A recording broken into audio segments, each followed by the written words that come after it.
Hello Taurus, Sun, Moon, Rising, and Venus signs. Kamusta kayo? Sana po ay nasa mabuti kayong kalagayan. Welcome back po sa Star Tarot. At kung bago kayo dito, welcome din po kayo. Please subscribe, like, share my videos, and leave me a comment kung nakaresonate po kayo. So, oh wow, Taurus.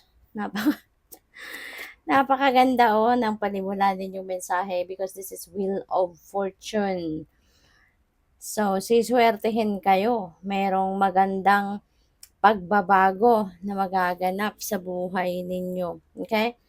Good fortune and change, good luck as well, success, good karma, positive change. So, napakaganda ng mga pagbabagong dadating, mga pagbabagong mangyayari sa buhay ninyo around this time. So, marami, no? Ang pwedeng maiba na ang inyong sitwasyon. It could be in various areas of life.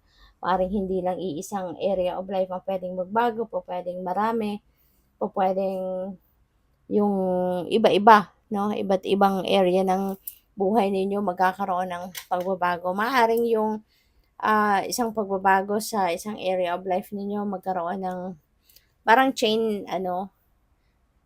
effect, may domino effect, kumbaga, nung may magkakaroon ng chain of events dito, no, na puro pagbabago. So, anything is possible dito, Taurus. Ang maganda rito kasi, ang maganda rito kasi, divine intervention ito Kaya tanging ang divine universe ang nakakaalam mga parte ng buhay ninyo rito ang magkakaroon ng pagbabago. So this is really awesome. This is really very good. And also, Taurus, lalo-lalo na pagdating sa pera, no? Maaaring magkakaroon kayo dito ng mga financial blessings, material blessings, successes, mga ganyan. At kung kayo'y kunyari nandoon sa puntong you have hit the rock bottom, 'di ba? This is the chance, na kumbaga magkakaroon na 'to ng pagbangon, no? Magkakaroon kayo rito ng pagkakataon, no, na makabangon sa inyong sitwasyon. So, positive changes are coming your way. Mga magagandang pangyayari ang dadating. This is good karma at play as well. So, good for you. Your next message ninyo ay Three of Swords, which is nagkaroon, kasi tapos na ito, no, hindi na fresh, wala nang dugo. So, hindi ito recent, no, na heartache or heartbreak na nangyari rito. This is heartache or heartbreak na nangyayari or mangyayari, and feeling ko dito magbabago din dito yung ganap yung mararamdaman ninyo. Maaaring magkaroon na kayo rito ng healing. Maaaring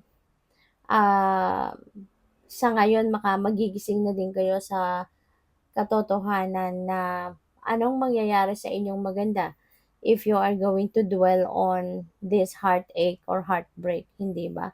Ano ang magandang magiging epekto sa buhay ninyo kung magpapatuloy kayong malungkot, kung magpapatuloy kayong um, didibdibin, 'di ba? Yung heartache na to, no, na naramdaman ninyo in the past. Kaya feeling ko dito you are going to change also your energy. Yung effect ni Wheel of Fortune, no, na positive changes are coming. Isa dito sa magbabago, it feels like to me na yung sama ng loob, yung mga resentment sa bit-bit pa ninyo, sa puso ninyo hanggang ngayon, maaring yan ay isasantabi mo na din. Maaring ngayon, marirealize nyo na din na wala naman itong naidulot na maganda sa inyo, 'di ba? Puro na lang, alam mo yon, lungkot, pasakit. Maaring ang iba sa inyo na-depress na dahil diyan. Kaya it feels like to me, no, na healing is coming. with the temperance energy, this is about healing. So magkatabi sila. So it feels like to me that you are going to be healed. No? Ngayon, no, parang marirealize ninyo na it's about time na for you to move on with your life. Kaya po pwedeng papunta na kayo dito sa acceptance at you will be able now to forgive. You will have that willingness to forgive na, 'di ba, the people who have hurt you in the past. Kaya ito, magkakaroon na ng magkakaroon na kayo ng calmness, magkakaroon na kayo ng peace of mind, yung damdamin ninyo also will be at peace, no? So, good luck sa'yo. So, maraming salamat for subscribing. And if you haven't subscribed yet, subscribe na kayo. And also, maraming salamat din for not skipping the ads. Malaking bagay po yan sa akin. Thank you. And also, please click the join button sa baba ng video kung gusto po ninyo na mag-join sa membership. Okay? So, we have lost, but never alone. Ayan. So, feeling ko dito, ang iba sa inyo, baka yung feeling, yung lost energy na to is baka parang at some point, sa buhay ninyo parang you were lost, no? Yung parang hindi ninyo ngayon figure out ano na yung gagawin ninyo. Maaring hindi ninyo masigurado ngayon ano na yung uunahin mo, ano yung path na dapat mong tahakin sa ngayon, what is best for you, 'di ba? Yung mga ganyan. Pero huwag kayong mag-alala, no? Sometimes yung confusion na 'yan talagang dumadating sa buhay natin. But, isipin mo 'no, na hindi ka din nag-iisa, okay? Kahit ano man ang sitwasyon mo sa buhay, always remember that you are not alone, okay? Spirit realm is there, God is there, 'di ba? So, they are just a prayer away, kaya magdasal ka. Kung minsan siguro nararamdaman ninyo na parang hindi na kayo naka-connect sa sarili ninyo, baka minsan nararamdaman ninyo na parang hindi na kayo, alam mo yun, nagkaroon na kayo ng disconnect sa sarili ninyo. So, huwag kayong mag-alala. Okay? You are never alone. Okay? You are never alone. You just have to pray. You just have to lift all up, no? To God. Diba? At hindi kayo nag-iisa. Magdasal. Okay? Always remember that nothing is wrong in praying kasi in the first place, 'di ba, prayer is very powerful, 'di ba? Makapangyarihan ng dasal, no? It can change, 'di ba, the course of your life. Kaya huwag kayong makakalimot magdasal.